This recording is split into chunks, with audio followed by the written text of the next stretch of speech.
Warp-скрамблер и Warp-дизраптор. Модули из категории REP наиболее часто встречаются именно в PvP фитах.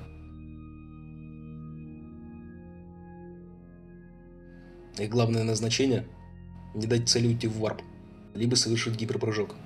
Конечно, если корабль цели оснащен джамп-двигателем.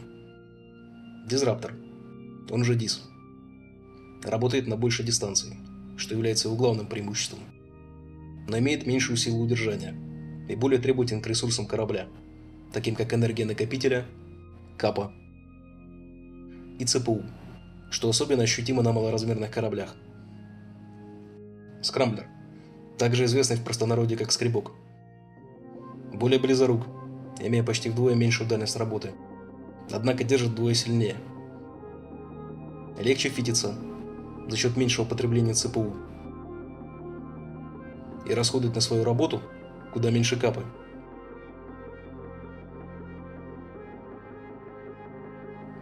Помимо этого, скрамблер обладает еще одной важной особенностью. Своим воздействием он отключает работающий микроварп-ускоритель цели, МВД, не позволяя включить его снова. То же происходит и с микроджамп-двигателем, МЖД.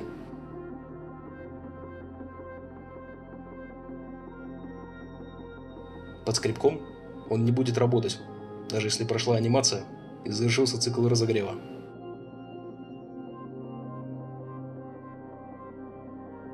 Также важно знать, что на работу форсажного ускорителя, АБ, в отличие от МВД, скрамблер не оказывает никакого эффекта, что делает разрыв дистанции посредством АБ одной из лучших контрмер против скребка. В случае с полем МЖД-дестройера, корабли, оказавшиеся в радиусе его срабатывания, на которые при этом был наложен варп-скрамблер, останутся на месте, включая самого МЖД-дестройера. Стационарный МЖД-модуль под воздействием скребка также не срабатывает.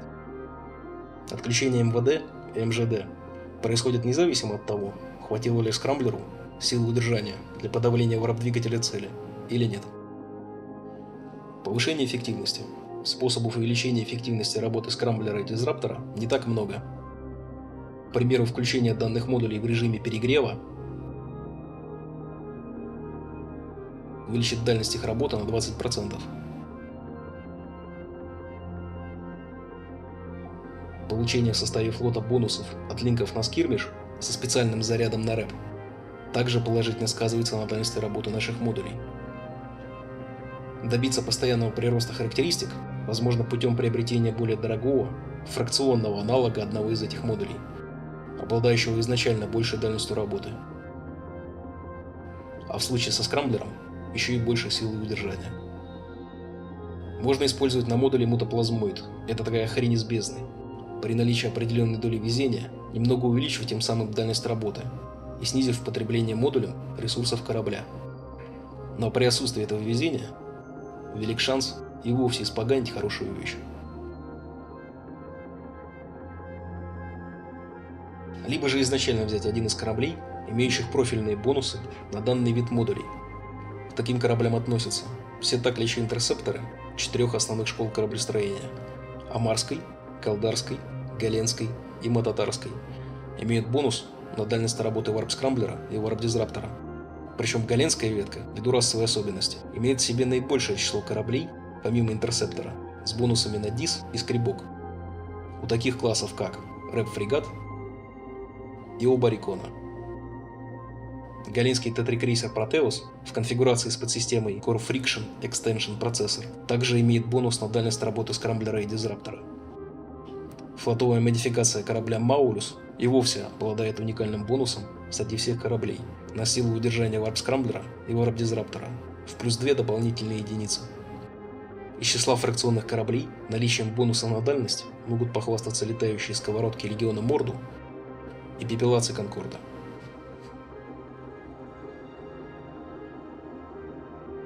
Контрмеры. Сила удержания обоих модулей выражена в параметре под названием сила варп-глушения. У дизраптора она по умолчанию равна 1 единице, у скрамблера 2 и 3 у его более дорогой фракционной версии. Большинство кораблей WIF Online, включая капсулу, имеют силу варпа равной 1 единице, и для того, чтобы не дать такому кораблю отварпать, достаточно наложить на него один диск или один скребок. Но если корабль имеет в своем фите модуль под названием стабер, то к его изначальной силе варпа в 1 единицу прибавляется еще по 1 за каждый установленный в нижний слот варп-стабера. И для удержания такой цели от ухода в варп, либо гиперпрыжок, требуется уже большая сила варп-глушения.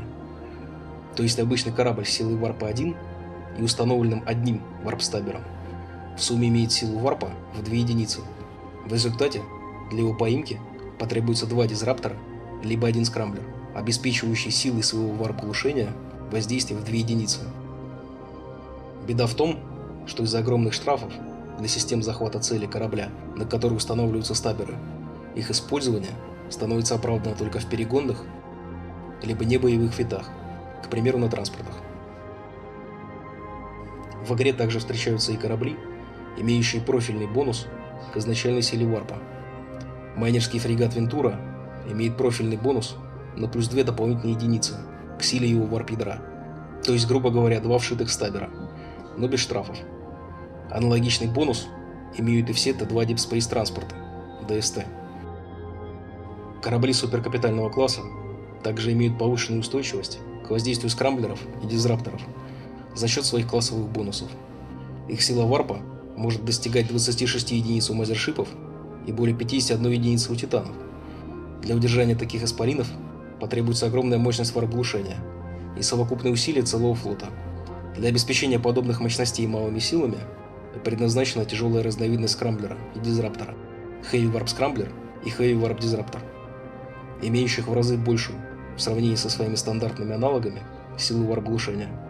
Но из-за огромного потребления ресурсов энергосети корабля Power Grid эти модули могут быть установлены только на корабли капитального и суперкапитального класса. Предназначенный специально для установки на цитадели, стационарный модуль дизраптора имеет поистине огромную дальность действия и силу глушения, а при зарядке в него скрипта работает в режиме скрамблера, обладая теми же свойствами, что и его корабельный аналог. Зная это, следует дважды подумать, прежде чем варпать на чужую цитадель, док на которую для вас закрыт, а за рычагами управления вполне может сидеть оператор. По схожему принципу устроена работа многорежимного генератора, предусмотренного к установке исключительно на корабли класса тяжелый заградитель ХД. Данный генератор может работать в одном из 3 режимов. При зарядке в него скрипта с названием дизраптор либо скрамблер достигается один из описанных ранее эффектов, но с несколько большей дальностью и силой варп-глушения в 100 единиц. Скиллы. Доступ к использованию скрамблера и дизраптора открывает скилл Propulsion Jamming, находящийся во вкладке Electronic Systems. Он также снижает потребление ими капы вплоть до 25% при изучении данного скилла до 5 уровня. За величину бонуса для скрамблера и дизраптора от вышеупомянутой подсистемы Протеуса отвечает скилл Gallant Core Systems, находящийся во вкладке Subsystems. Используй эти знания и получишь преимущество.